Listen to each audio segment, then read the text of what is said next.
links in the description. If you do like the video, please do like, comment, subscribe, share the video as you see fit.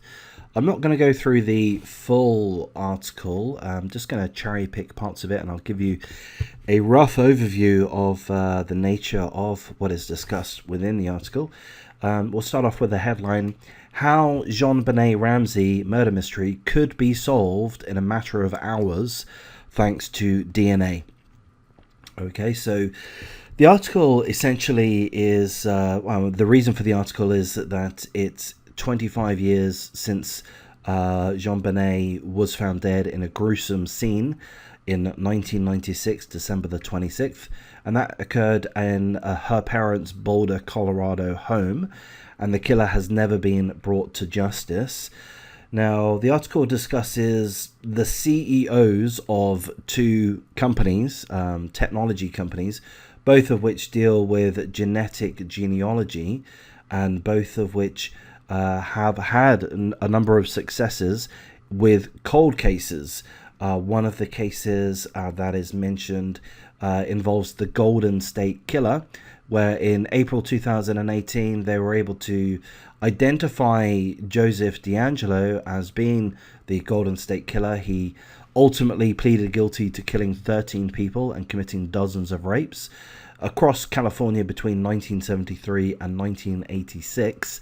And this showed that the genetic genealogy technology is incredibly powerful, and when applied to cold cases, even with just very trace elements, very small elements of DNA, hits can be achieved, success can be found.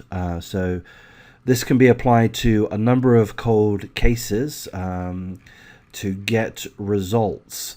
And as I say, the article discusses two leading technologists in this field that have had success, and they both feel that if the Boulder, Colorado police were to provide any DNA, if they have any left, then they could potentially be able to make some kind of trace within a few hours. So that's really what the article discusses. And let me see if I can just pick out a few good parts of the article to save you going through it yourself.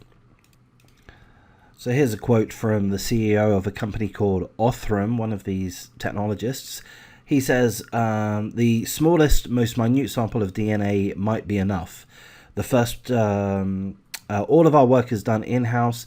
Forensic evidence is usually imperfect. There's not a lot of it, and at times it's contaminated, but we can use the smallest quantities of DNA that's incredibly degraded and get a hit.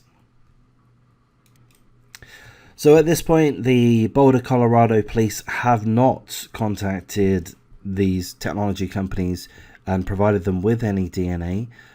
So, unless that happens, these technologies can't be applied to this particular case. But let's hope that some DNA evidence does still exist and can be provided to these technology companies so that they can perform an analysis and hopefully make progress with this 25-year-old cold case.